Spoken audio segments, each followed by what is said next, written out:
I want to start by saying that it's really a privilege and an honor to have somebody who's also your friend and also your teacher and also your rabbi, all three in one package. And Rabbi Ari Kahn and I know each other for many years, since I think going back to 1985, probably 1985. It's a lot of years and a lot of growth and a lot of experiences and a lot of wisdom that I've learned from him. And he's most widely known for his classes on the weekly Torah portion, which is kind of unusual. I don't think he started out that way or had that intention, but he's written a number of books. His first collection was called Explorations, 5-volume set on the Torah, going through the weekly portion. And he has a second one that you've probably seen called Echoes. It's also a 5-volume set. And I highly, highly recommend them because Rabbi Kahn is one of the most unique and creative thinkers within the tradition. And there's a tremendous amount to learn, and he has the ability to take a big picture and take complicated ideas that seem to be disparate details throughout the Torah and make them understandable and meaningful in a unique way. So he, however, does have his master's degree in Talmud, and his first love is the Talmud. And he, after 30 years, finally his book is coming out called The Crowns on the Letters. And it is based on stories in the Talmud about the sages and the practical lessons that we can learn from them. And it's really an honor and a pleasure to have Rabbi Kahn here with us. So what I want to do first, Rabbi Ari, yes, I would like you, because we're talking about misunderstandings, the last few sections that we've had have been dealing with common misperceptions about Torah and Torah concepts, whether it had to do with obedience in the Torah or whether it had to do with sin and repentance and atonement. There's a lot of misunderstanding about the oral tradition. And tonight, we want to talk a little bit about that in excerpts from your book about, you know, when you hear about the Talmud and the rabbis of the Talmud, there's so many arguments and different opinions. You know, yeah, I have 2 Jews, 3 opinions. And who do you know who to believe? Who do you know how to trust?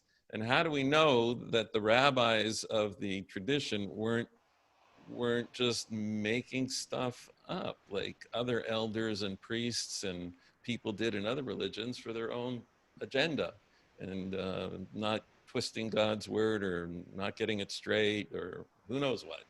So we want to talk about that.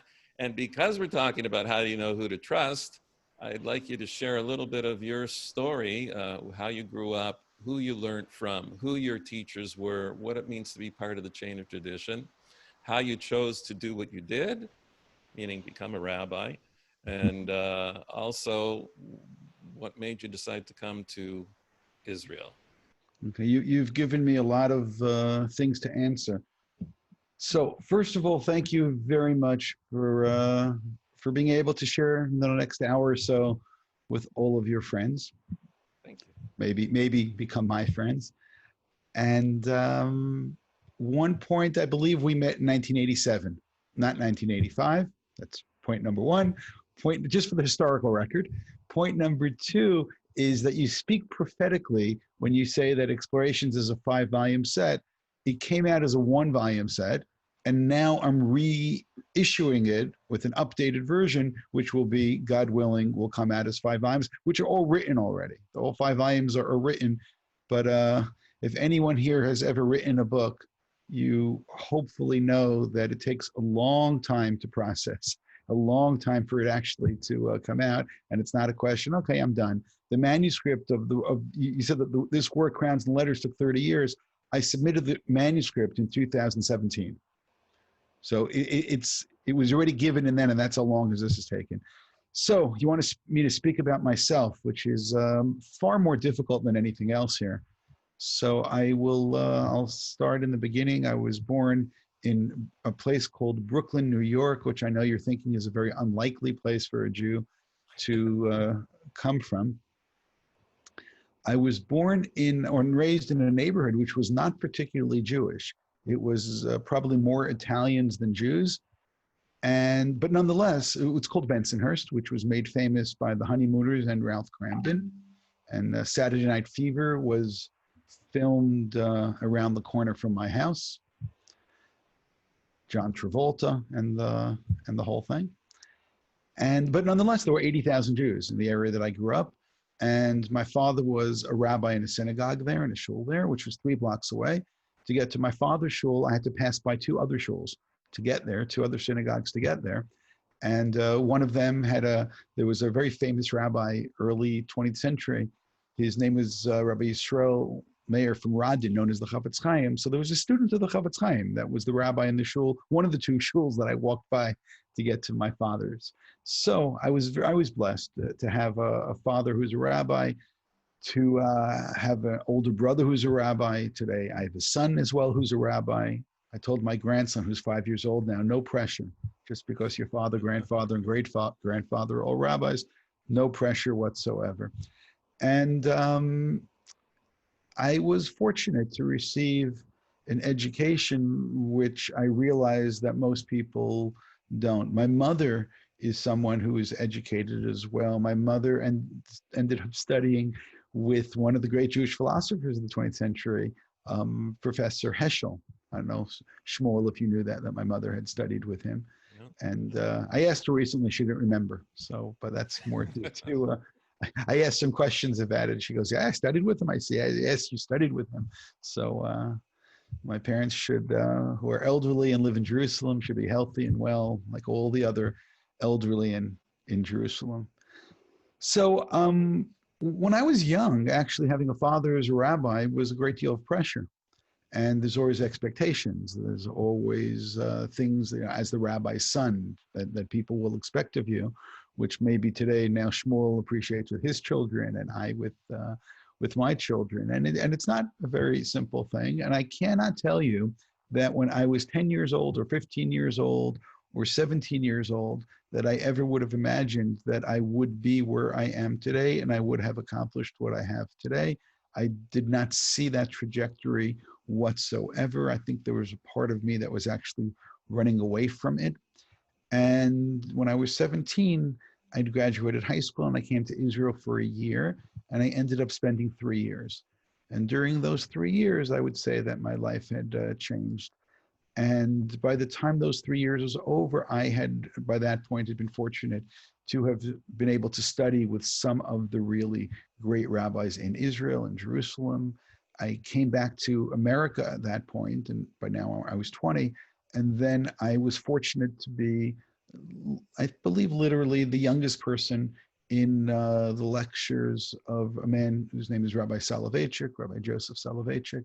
And he was probably the most illustrious rabbi of the 20th century. And I learned with him for 3 years. So that was also very important. And then I came back to Israel, got married and returned to Israel and spent the next 4 years studying with Rabbi Soloveitchik's son-in-law, Rabbi Aharon Lichtenstein, who had a PhD from Harvard. As, by the way, Rabbi Soloveitchik also had a PhD in philosophy from the University of Berlin. And Rabbi Lichtenstein had a PhD from Harvard in English literature. And these people were really world-class minds, people who, when you would speak to them, you knew very well that you never asked a question that not only would you imagine they never thought of before, not only did they think about it, they had worked on it, they had thought about it, they can cite chapter and verse in terms of sources, and there was this I don't want to overstate this, but because I was going to use the word perfection, but it wasn't perfection, but it was very close to it. That if you're going to say something or certainly write something, it had to be perfect, and less than perfection would never have been accepted. There was an incredible degree of intellectual honesty, and one had to be true to themselves. So it's interesting that when people speak to me about, trusting the rabbis, I look at the people that I studied with, including, again, with my father and my older brother and these other world-class scholars. I had the opportunity of studying with somebody who's known as Professor Nechama Leibowitz, a woman who was the leading Bible scholar in Israel. I studied with a man named Rabbi Mordechai, just to remember his last name right now, who was also one of the leading Bible scholars in Israel. So I had the opportunity, and sometimes I look at my students and I tell them, you know, you only get to study with me, but I studied with people who are far, even tell them, I fell asleep in classes of people who are far more accomplished than the people who you fell asleep in the classes of. And that is the reality. So again, I was very, very privileged to be able to study with various scholars, and that is our responsibility. So what happened? At some point along the way, I developed an incredible thirst for knowledge, and I decided I wanted to read and learn any and everything that I could about Judaism. I spent my years in college. I have a BA in psychology and a master's in Talmud, and I spent my years in college going to as few classes as I could and sitting in the library as much as I could. And I read through whole sections of the library as much as I could, in journals and books and so on, and just trying to soak up as much information as I possibly could. And at some point, I developed within me a sense that, it wasn't a sense, by the way, it was far more than that. It was a compulsion that I wanted to share, which means if I thought of or came across of a wonderful idea, how can I keep it to myself? There are other people who would be enthralled, at least I would suspect, the same way that I was enthralled. And then at some point, something happened that I had never expected, and that was that I became a rabbi, simply because it was something that was the way of gaining knowledge and then of sharing knowledge. So I moved to Israel after we got married in 1984. And over the next year or so, year and a half, so by the age of 24, 25, I had completed my rabbinic studies. I didn't stop studying, by the way, but I was ordained a rabbi by that point. And I moved into a neighborhood that didn't have really any other rabbis at that point. There were one or two other young people who were studying, and I found myself with a great deal of responsibility and questions and speeches and talks and so on. And so 35 years later, more or less, I've given thousands of classes. I've over 1,000 classes recorded, which are available. I've written, I don't know how many articles, and I just finished my 12th book. So I hope that's enough of background. I've indulged you more than enough. You can't see me blushing over here, but that was enough. Yes. Right.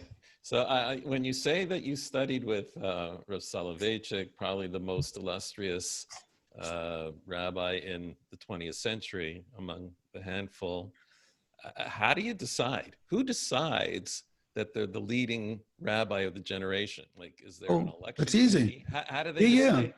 That's easy. That's easy. It's actually a passage in the Talmud. Okay. It says that in the Beit Midrash of Shiloh, they said Shiloh was going to be the Messiah. And in the Beit Midrash in the study hall of Yanai, they said that Yanai was the Messiah, and so on. The answer essentially is that everybody thinks their teacher is. Yeah, but I remember when Rabbi Moshe Feinstein passed away, Alav Shalom, he was on the Lower East Side in New York, and he was probably the leading halachic authority in America at the time, in the 20th century. And it was on Purim in New York, and there were 300,000 people at his funeral. And I was here in Har Nof, and Friday morning they flew him. It was Purim, Shushan Purim in Jerusalem, and there were another 300,000 to 400,000 people at his funeral. Right. So they all weren't his students in his Beit Midrash, in his study hall. So you can't fit 600,000 people.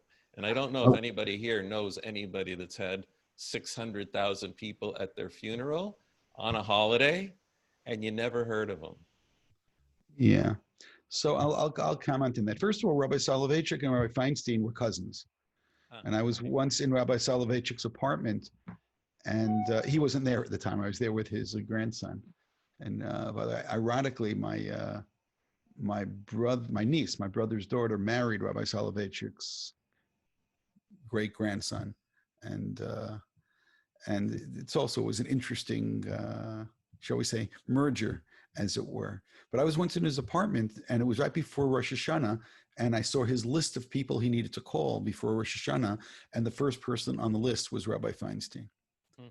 In fact, there is a story that when Rabbi Feinstein passed away, Rabbi Soloveitchik was still alive, but in ill health at that point. He was slightly younger. And his family didn't want to tell him that Rabbi Feinstein had passed away. They didn't tell him. And then he passed away by Purim. Pesach came. And then during Passover, Rabbi Soloveitchik turned to his daughter and say, so Rabbi Feinstein passed away. And she said, who told you? He said, no one, you just told me. She goes, how did you know? He said, it was his turn to call me before Passover to wish me a good holiday. And he didn't call. So the only way he wouldn't have called is that he wasn't in this world anymore. Wow. So how's that for a story? Wow.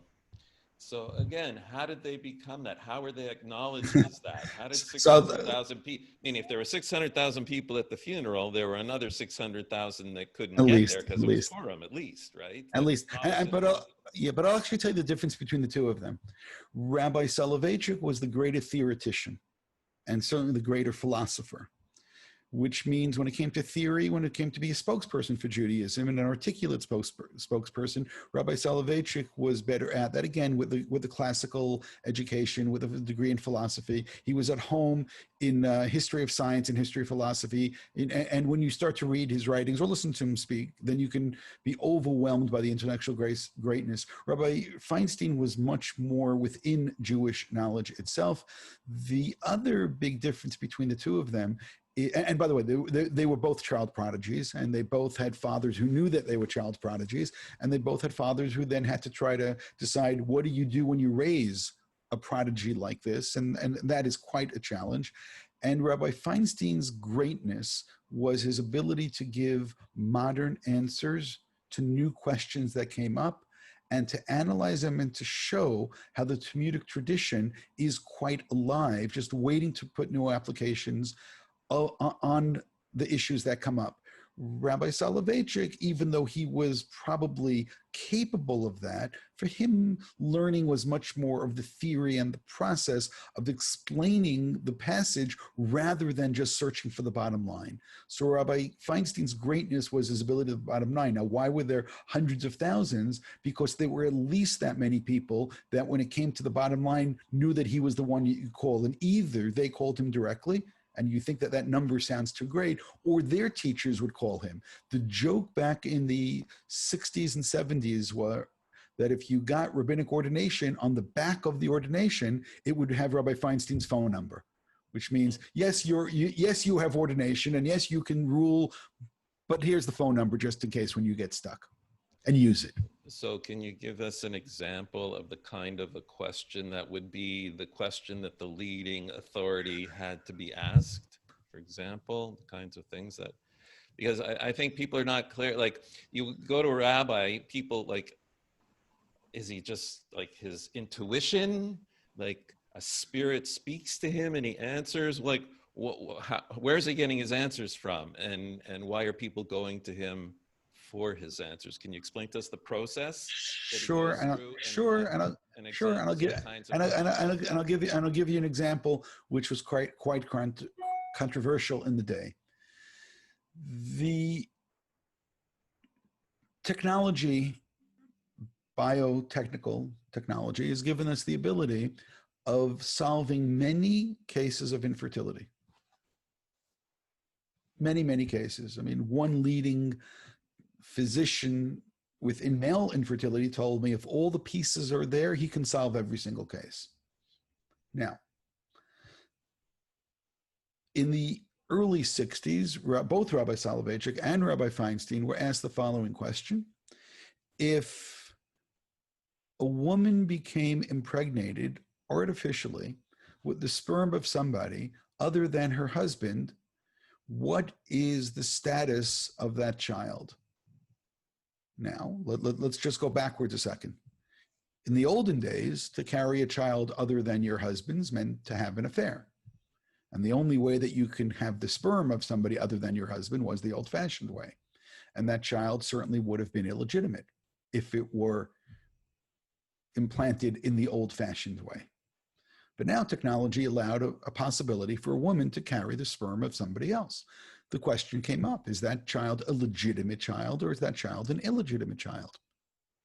So how do I define the problem? Is illegitimacy the result of an inappropriate action, behavior, and affair? Or is it the result of carrying a child other than the person that you're married to? What creates illegitimacy? So that is not a very simple question. And I'll tell you that when Rabbi Soloveitchik spoke about this, he did it very theatrically, and he did it in a public lecture with over 1,000 people in the audience. And he said, a woman called me up and said, Rabbi, I had artificial insemination and I have a son right now. What is the status of the son? And Rabbi Soloveitchik's answer was, I don't know. So she asked again, but what about my son? And he said again, I don't know. Now you're going to ask again, well, why doesn't he know?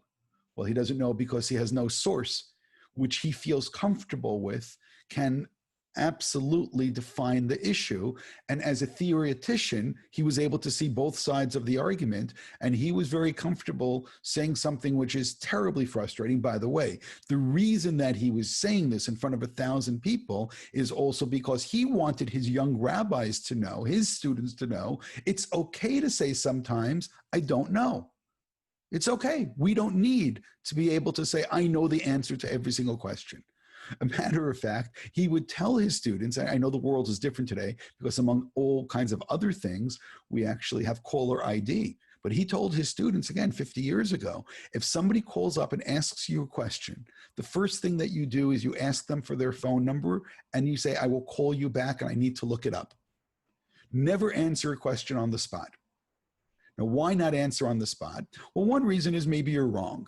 Second reason is that maybe the person who's asking the question will say, oh, that was too easy of a question. Maybe I shouldn't ask such easy questions in the future. So always give respect to the person who asked. Always say, I want to look it up, even if you know the answer and where to look it up to make sure that you're sure, but always take the phone number just in case you made a mistake so you can call them back afterward and say, listen, I made a mistake.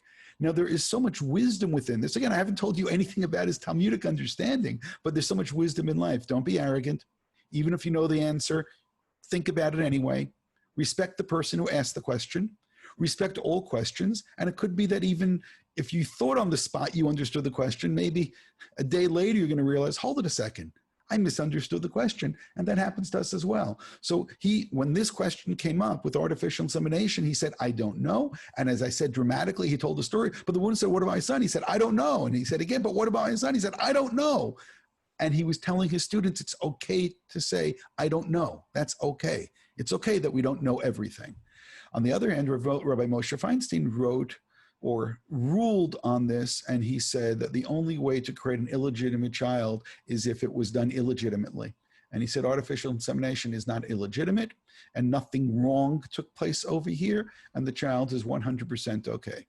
So over here we had, and how did he get to that answer? By going through Talmudic, by going through the Bible and going through the Talmud. And how really do we get to this answer? You asked about intuition. First of all, there is intuition, but there's a difference between an intuition of an individual who knows all of Jewish literature versus the intuition of somebody who has just been reading the New York Times. There's a different type of intuition. And different rabbis will ask different questions of themselves. One rabbi will ask himself, is there any reason this is not allowed? Which means his default position is that everything is kosher until I have a reason to say it's not kosher. There are other rabbis, by the way, who start the other way around. Nothing's kosher until I can prove that it is kosher. And those are the rabbis to avoid, because that's not always the case. So what the intuition is, one of the great rabbis around 250 years ago, whose name was Rabbi Yecheskel Landau, who was known by the name of his book, the Noda B'Yehuda. He wrote one book where he named it after his father, whose name was Yehuda, Noda B'Yehuda, and he wrote another book, which was a commentary on the Talmud, which he named after his mother, which was called the Tzlach, Tzion L'Nefesh Chaya. His mother's name was Chaya. So He said that whenever he was asked a question, he had intuition as to what the answer was. But his intuition was essentially doing what I just now said, searching through the entire Talmudic discussions, all of the literature that he knew of, and then thinking to himself, is there any reason this is not allowed? And if he was able to think of a reason it's not allowed, if he was able to flag that, then it's not allowed. But his intuition right away told him what was right and what was wrong. And I'll tell you an interesting story about how he got the job in Prague when he became the rabbi. He had been the rabbi of a smaller city prior to this. And the people in Prague, who had many scholars among the committee, I don't know if you've ever gone through committees to get a job, but some committees are there in order to show you how talented they are rather than trying to actually do their job. So the people on the committee made up a theoretical case, which was essentially impossible to solve. And they put this case in front of Rabbi Landau, and they said to him, how would you rule on this case? And he listened, and he thought, and he listened, and he thought. And then he came back to them and he said, I don't know the answer to this question, but I want to ask you something. And they said, what? He said, is this a real case or did you just make it up? And they said, we made it up. He said, okay. He goes, whenever there's a real case, I find some kind of inspiration leading me in the proper direction as far as what the answer is. Again, the inspiration is not what he relies on. The inspiration is the direction that he thinks about, and then he needs to research it and to build up his case and write a legal brief in order to show that this is correct. But he said that he always feels the hand of God on him, and he always feels that somehow God is directing him in a particular way. Rabbi Soloveitchik, when he would describe learning, he would say that learning Torah for him was essentially a meeting together of all of the rabbis who ever lived. When he would open up the book, he would feel the personality walk in the room. He would feel Maimonides in the room with him, talking with him. He would feel Rashi talking with him. He would feel the various rabbis who didn't agree with one another sitting in front of him and arguing. But this was not a psychotic episode. This was the words of the books coming alive in front of him. And he said that learning Torah means that you feel the breath of eternity upon you.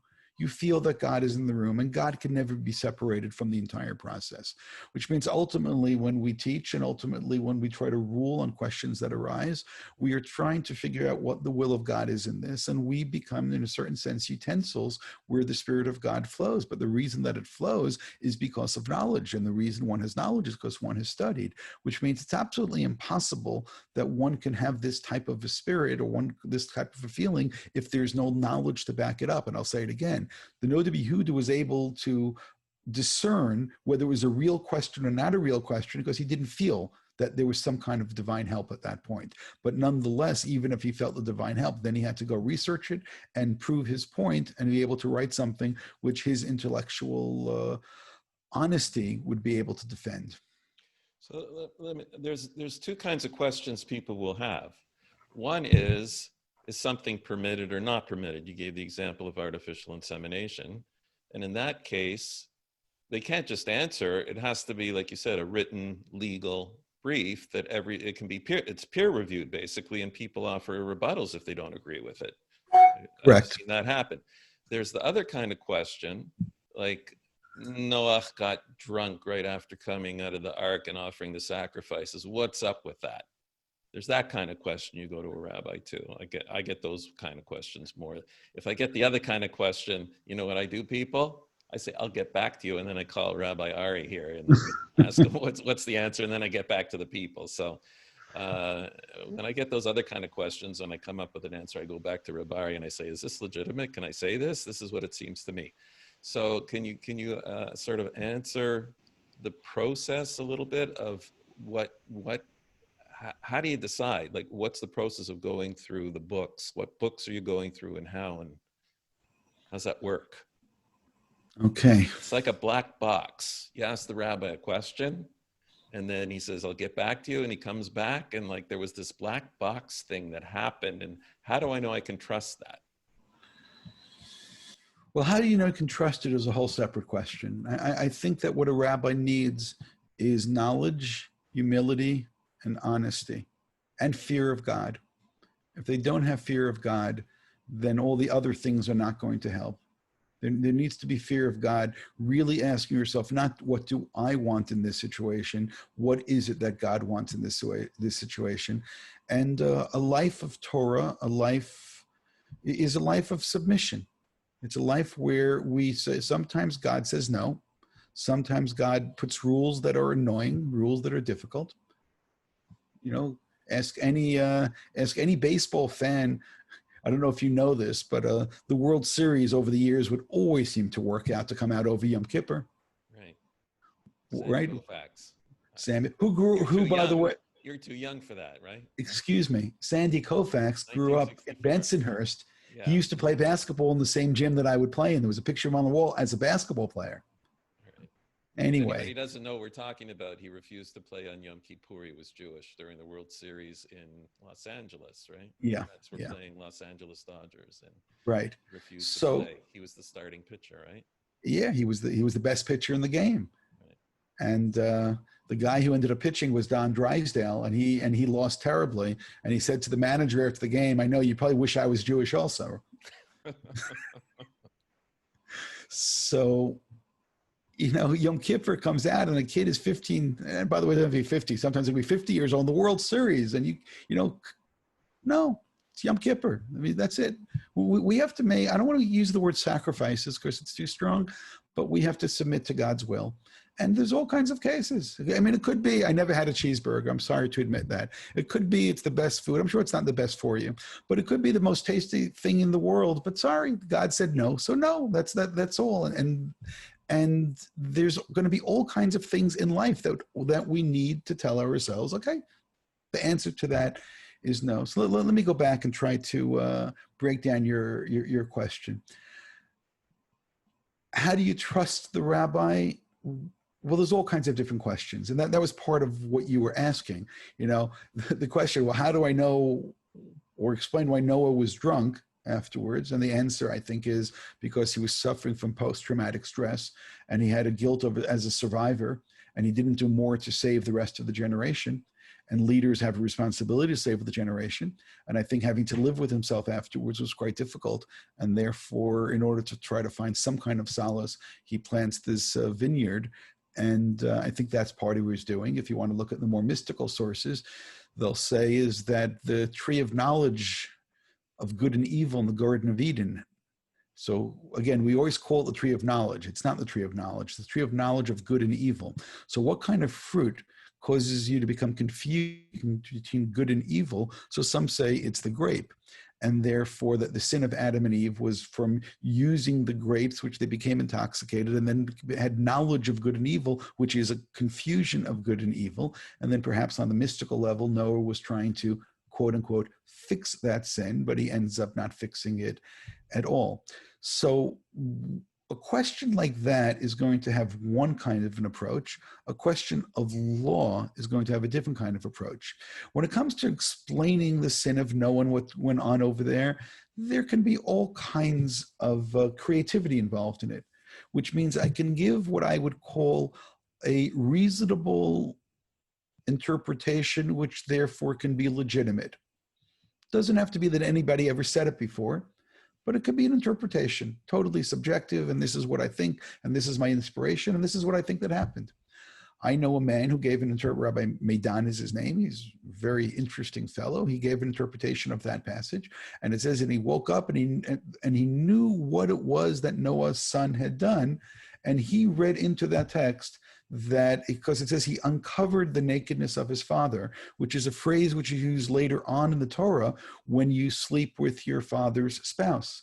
And therefore Rabbi Maidan claimed that what this Ham, the son of Noah, did is he had slept with his mother, or at least his father's wife. I mean, I would assume it was his mother. And then he explained that's why Noah doesn't curse him. He curses the son who will result. Canaan will be cursed because he is the result of this either rape or of this affair that had taken place. Now that's a radical interpretation, and I would strongly suspect none of us ever heard it before. And it could even be that I don't believe it's true. I actually, a couple of years ago, a student of mine suggested this to me.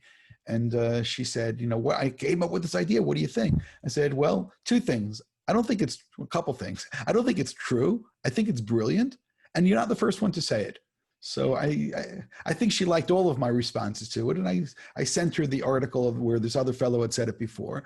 But it's interesting. We're allowed to discuss theoretical ideas theoretically and explain biblical passages on a theoretical level to understand what it means. But that's very different from my reading a passage and saying, oh, you know what?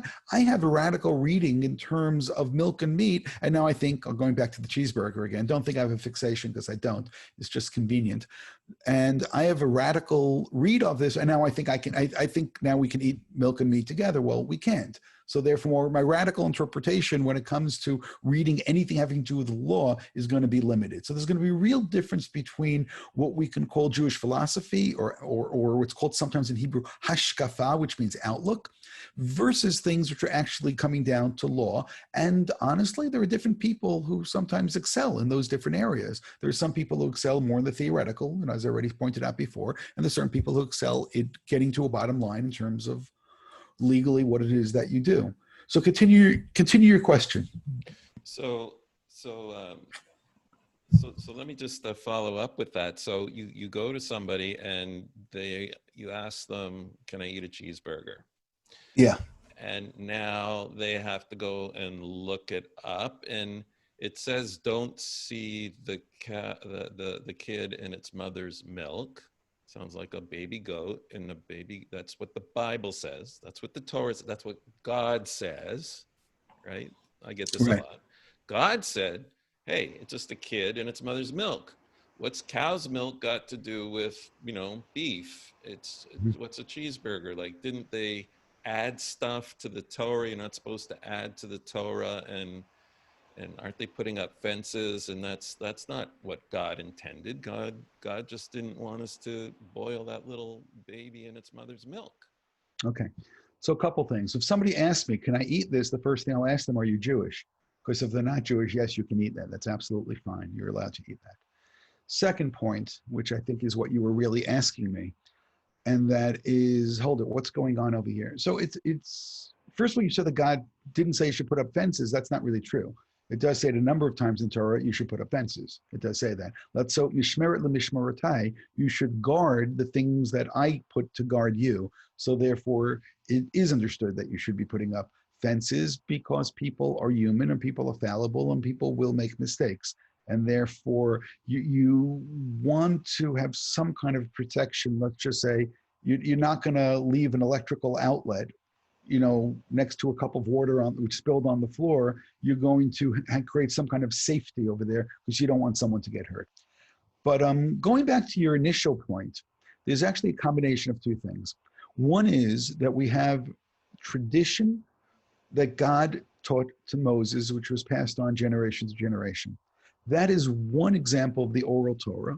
How do I know that there's an oral Torah? Well, on the most basic level, the written Torah is not very easy to follow by itself. And there are all kinds of laws that are written that suggest that there is an accompanying document, or at least tradition. For example, when it talks, going back to eating the milk and the meat, when it talks about the slaughter of the animal, it says you should slaughter it the way that I showed you. So there's no possible way to read that, or simply on what's written and being able to make it operational. There has to be something else. So we have on tradition that there are traditional interpretations that have been passed on from generation to generation, which really accompany the written Torah. And by the way, in my mind, is more primary. Second point, and here's where there could be a great deal of confusion. See, I would call that the oral or the verbal tradition, or the oral Torah.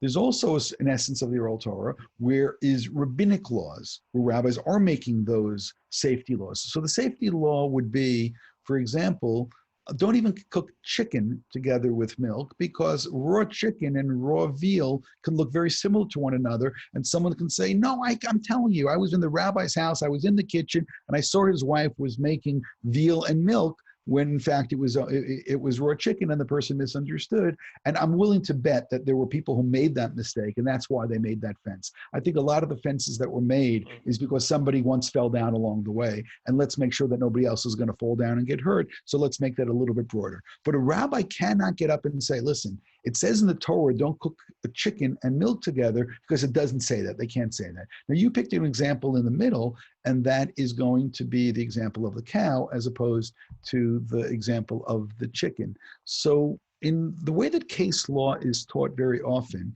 is that you teach examples, and the law does not only apply to that particular example. So in this particular case, what tradition has told us and what it has taught us is that we're dealing with mammals that nurse, so therefore mammals that nurse, and therefore the kid is not the exclusive case, but is the prototypical case, but there will be many other cases as well. Essentially, any kosher animal which nurses, you're going to have a problem in terms of the milk and the meat together. But by the way, I do want to correct another misunderstanding. It doesn't say in the Torah one time that you shouldn't cook the kid in its mother's milk. It says it 3 times, which then leads us to another question. I'll say this to all of us as parents. If you say the same exact thing to your child 3 times, did you say the same thing? Which means when you repeat yourself, is it the same? Is it exactly the same? So the first time it says, don't cook it together. And the rabbis understood from this, you shouldn't cook it. The second time it says, don't cook it. Now, I just want you to appreciate that the tone of voice just got a little bit higher. Don't do it. So that's the second time is a little bit strong. I already told you the first time not to do it, which means not only don't cook it, but if you cook it, you can't eat it. And that's the way the rabbis understand it. Now, by the way, that's a possibility that was passed on from tradition before, and that the way that I'm reading the verse is just confirming it, but it says it a 3rd time. So the first time already told me not to cook it, and the second time already told me not to eat it. So what's the 3rd time about?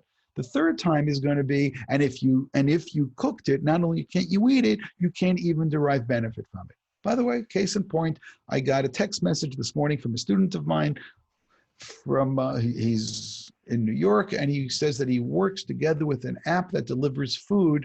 And he said, am I allowed to deliver non-kosher food? And what if it's going to be milk and meat and other things? Am I allowed to derive benefit? And that's why so I'm just saying is that your theoretical question that you posed today, I was asked this morning in terms of, is he allowed to have this particular job or not? Right. I had a cousin who was working in a restaurant, and he went and asked the question of a rabbi. It was a non-kosher restaurant, and he was serving like Wiener Schnitzel with chicken parmesan, whatever, veal parmesan. Right. And so he came to the rabbi. The rabbi said, can't you find a different job? At any rate, coming back to that. By the way, in today's world, telling somebody to find another job is not always easy. Exactly. I had a situation years and years ago after I got married, after made Aliyah, and there was a question, and I thought about the question, and based on what I understood, the answer was going to be no, it's not kosher. Then somebody said, you know what, go to Rabbi Fisher. So Rabbi Fisher was the leading authority at the time, and I said, I'm going to schlep in the evening, going to go and ask the question. I know what the answer is going to be already, right? So I went, I knocked on the door, the Rebbitzin came, she, waves in, and 10 minutes later he says, it's fine. So here we got 2 rabbis. I wasn't a rabbi at the time, but you can have 2 rabbis and get 2 different answers. So in that case, it's obvious. The reason why I got a different answer is you got somebody who's a giant, an expert in his area. He knows way better than me. So there's a different answer. He can be more lenient, as it were. Like you were saying, a rabbi will be more lenient. The more he knows, the more he can, right? The more you really understand the potential danger, where the cliff is, the closer you can get to the edge, right? Without going over. Yes. So that's one answer. But what happens when you go to people that have the same size shoulders, like Rav Soloveitchik or Rav Moshe or Rav Moshe and Rav Elyashiv, the leading decider in halacha was Rabbi Elyashiv in Israel, and Rabbi Moses Feinstein in New York. And sometimes they would have a different answer to the same question, and they had just as big shoulders. So how do you explain that? Okay. Which is going to relate back to your question in Hillel and Shammai in your new book. I want to. You want to get to my book. Yeah. So before I respond to that, there is a Victoria. Who's Victoria? Here's Victoria. Oh, there's Victoria. So Victoria asked a question, and she said, "What about Abraham, who served his guest Kurds and the calf?" Good one. So one possibility which some people may not like, is Abraham was not Jewish. That before Mount Sinai, Torah law does not apply. By the way, some people like that answer. Some people don't like that answer. I actually have a whole book that deals with this particular question. Was Abraham Jewish or not? And I hope you can appreciate there's a lot to say about that.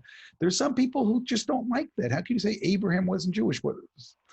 And some want to argue that in terms of his intuition, he must have understood the laws. So I'm saying the easiest, and I'm going to say now what I believe to be the true answer, is that this is before the Torah was given, and therefore the question doesn't bother me at all. By the same token, I can say that Jacob married two sisters, something which would not have been allowed at a later point in terms of history. So therefore, don't judge people from earlier generations based on laws which were given later on. Even if those laws are eternal truths, it's still not fair to judge them based upon an earlier time. So I'm saying to Victoria, that is my true answer to you in terms of understanding this. On a spiritual level, there are other things that one can say.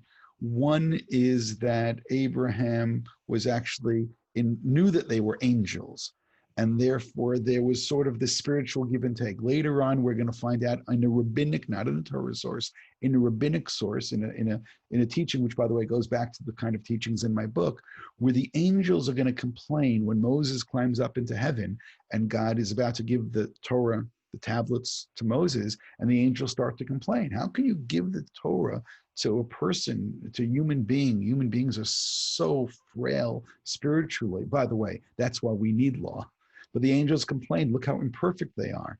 So therefore, God then turns to Abraham, to Moses and say, give him an answer. So Moses says, you guys went down to visit Abraham. You were there for 10 minutes and you were already eating milk and meat together. You guys don't need the Torah either. So it was a setup in order for the Torah to be ever given. Now, again, if you like that answer better, wonderful. But what I'm saying is that your question is a very rich question, and there's many, many ways that one can go about trying to understand it. So I'm saying that is one of the ways to look at it. As I said, don't judge Abraham from laws which are given afterward. There's a question from Julie that went by, which is also a very good question. And she said, if these people know everybody's coming to them, how do they stay humble? I remember there was a story about Rav Moshe Feinstein where he was suggested to get some elective surgery. And before he had the surgery, had to go and look up first, should he take it, because some surgery would nullify him from being able to sit on the Sanhedrin when it would be reestablished. And he knew that he was the most qualified to sit on the Sanhedrin, and he didn't want to do elective surgery if it would nullify him from doing it. Yeah, I'll tell you another story about Rav Moshe. Rav Moshe was an incredibly humble man. And yet Jews all over the world and their rabbis are turning to him for answers. So here's a story, true story. Not implying yours wasn't, but a true story, which I find to be remarkable. He received a wedding invitation. Actually, I should probably go a little bit further. Somebody sees Rabbi Moshe Feinstein on the subway in New York. So I just hope you understand that the subway in New York is not where the leading rabbi in the world should be. I mean, you wouldn't imagine you'd see the Pope on the subway in New York. You wouldn't imagine that you'd see, somebody who's that illustrious, but he was on the subway. And somebody sees Moshe Feinstein on the subway and goes over to him and says, Rabbi, are you okay? Is everything okay? Like, what are you doing? So he says, I got this wedding invitation, and he shows them the invitation. I got this wedding invitation, and I thought it would be important that I go to the wedding. And the fellow said, the person who invited you, they didn't offer to send a driver or no one. So he said, here's the story. He goes, many years ago, I had a student, and I was very close with the student, and he passed away. And he had a child. He had left a widow and had a child. And the child knew that I was friendly with his father, and the father was, again, a beloved student of mine. And he sent me an invitation for the wedding, apparently never imagining that I would come. But how can I not go to the wedding? Because I know how much joy that would bring him. Why? Because he's Rabbi Moshe Feinstein. So he had the self-awareness to know that him going to the wedding is going to bring incredible joy to this person. But on the other hand, he wasn't expecting someone, he wasn't going to call him up and say, listen, send a cab or send this or send that, which means real modesty is not diminishing your self-worth. Real modesty is not thinking you deserve anything special because of your abilities. So of course, Rav Moshe Feinstein knew that he was the greatest rabbi in the world, and he knew that therefore here is this son of a student who lost his father, so at least his father's teacher can come, and he sent the invitation just as a gesture, so of course he's going to go to the wedding. So his going to the wedding is because of modesty, but you're going to say, but it's a lack of modesty, and it really goes, it's the same story that you told, but it's such a beautiful story because it doesn't mean there's no self-awareness, because if there's too much modesty, then how could he answer a question? Someone ask him a question, who am I? I'm just Moshe. What do I know? No, you're Rabbi Moshe Feinstein.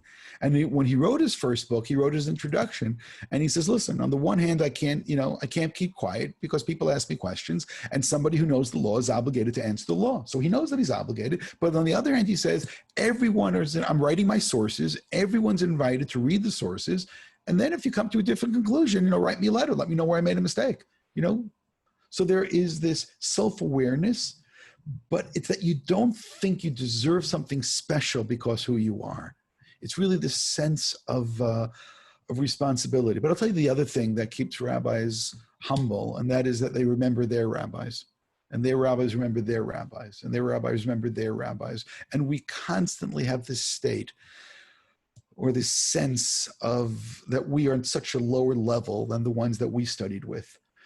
And they have that level that they know less, which means when the whole world is teaching us that there's evolution, we find that we're further and further from Sinai.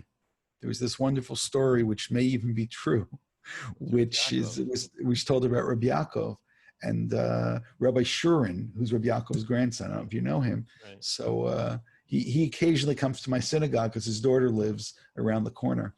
And I asked him about the story once. And it may vary. This is the story which is told. This rabbi who is in his upper 80s at the time, Rav Yaakov Kamenetsky, he was the head of the yeshiva for many years. And he gets on a plane, he's sitting in the plane in a seat, and every 20 minutes, half an hour, somebody comes over to him and says, Rabbi Yaakov, do you need anything? Can I help you? Can I get you something? What do you need? And sitting next to him was a professor of biology. And he was around the same age, and he had retired, and he's watching. And he says to me, none of my students call me anymore. Nobody, even bothers. He goes, what's your secret? So he says, I'll tell you. You taught your students biology and you taught them about evolutionary biology. So you taught them that you're 1 or 2 generations closer to being a monkey. I taught my students about Moses at Sinai, and I'm 1 or 2 generations closer to Sinai. So they revere me while your students look down on you. So it's, I think it's a very interesting comment, but it really is the answer, is that any of us who have studied with people who are greater than us, and I think all of us have, so then we know the truth. We know that we're not as great as our teachers. We know we can't possibly delude ourselves to that point. So it has to keep you more humble. Part of the way even that we even answer questions sometimes is that we go through a process asking ourselves, so what would my teacher say in this case? How would he go through this? Which means I'm just trying to get into his mind to be able to process. Right. So can you share your insight on what happens when you have people that are at the equal humility, equal knowledge, and they come up with 2 different answers? Who do you listen to? Who's right? And that refers back to the chapter in your book that I wanted to share. Okay. So I understand the problem of multiple truths. If Torah is true and different people have different opinions, then how can you have multiple truths? That creates a philosophical problem. Some will try to read into it, and that's really what I tried in my essay there to deal with, was that it was not that God taught different truths. Rather, I'd prefer the example I gave before of the artificial insemination. Different rabbis came to different conclusions. Some said it was allowed, some said it wasn't allowed, and some said, I don't know. So I have different conclusions, but it wasn't that God taught that to Moses, the different conclusions, especially when you're dealing with technology which had not existed as of yet. So rather, what God gave us was tools, and therefore we become like lawyers who then have to build cases. So now, going back to your question, who do you follow? There becomes a couple of different possibilities. If you're a regular person, and I say regular, you're not particularly educated, so it's a nice thing if you have your own particular teacher, and what your teacher tells you, you follow. And essentially what's taking place on a spiritual level is that your teacher has sort of this intellectual, spiritual connection to God, and you're sort of piggybacking on that connection, and their connection becomes your connection. And therefore their understanding becomes something which is true for your soul. And maybe now the answer really becomes to your question, so how do I choose a rabbi? And the answer is you choose a rabbi who your soul somehow connects to. It's sort of like when our souls were all at Mount Sinai, which is also a teaching that we have, which is based on a verse later on in the Torah, that all our souls were by Sinai. So it could be that you were right next to that rabbi and he was understanding everything, and you were turning to him, your soul's turning to him at that moment. What did he say? I'll explain to you later. So 2,500 years later, he's explaining to you exactly what it was that he understood, including making new applications of that same law, of that same principle that was introduced. So therefore, how do you, now, that's one example. The other example could be is that you're more learned. You've gone through the sources and you go to your rabbi and he gives you this answer, but you're not satisfied with it because you have questions on it. So then it could be that those questions, therefore, will force the rabbi to theologically throw up his hands and say, listen, you know, my answer is not satisfying to you. Then you go and ask somebody else. So therefore, how do you know which one is true? I think truth is the wrong word over here. The better word is which one is legitimate. And the answer is that I can have multiple legitimate applications of the law, which means if, you know, you talk about American law for a moment, it's okay if all 50 states are able to take the Constitution and make local ordinances which are different.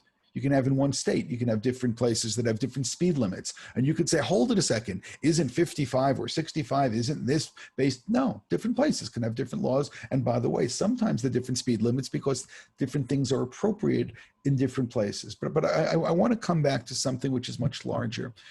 We're in Israel right now, so despite Shmuel's showing you the light in the background, it's already dark outside. Today is the first day of the month, the Hebrew month of Av. New moon, it's the month of Av. On this day, month of Av, the first day of Av, is the day that Aaron died. It says it in the Torah, if you don't remember, it says that he died on this particular day. He was a man of peace, a man who taught about peace, which is why with his death, there's a little less peace in the world. These 9 days now, leading up to the 9th of Av, are days that lead up to the day of the destruction of the first temple, the second temple. So we as Jews still mourn the loss of a temple. The most recent one was destroyed 2,000 years ago, and we're still mourning it.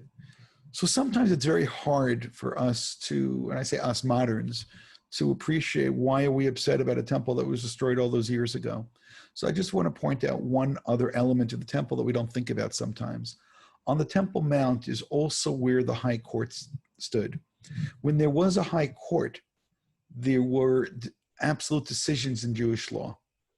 When the high court was destroyed, a new situation arose, and that was where each and every person can then give their legitimate explanations.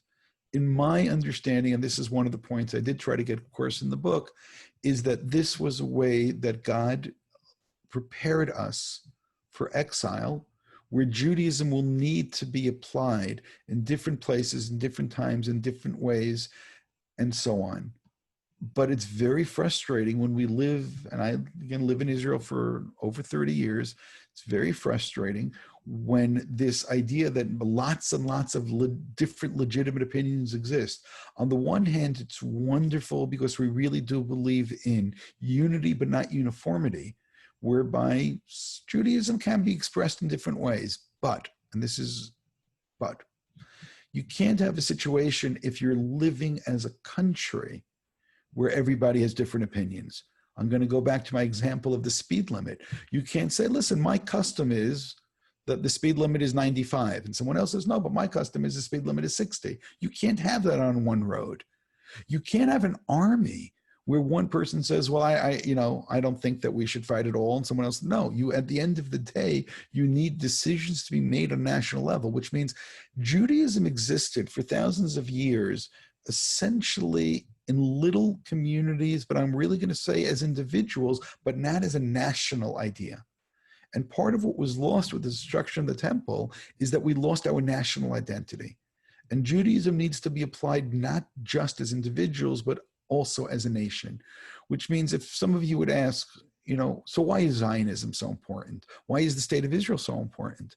It's important because it gives us an opportunity of taking the laws of the Torah, Jewish ideas and ideals, and using them on a national level, creating a society which is an elevated society. And no, I'm not imagining that every single member of the Knesset is beholden to the Torah and asks their rabbi before they vote in laws. I understand that.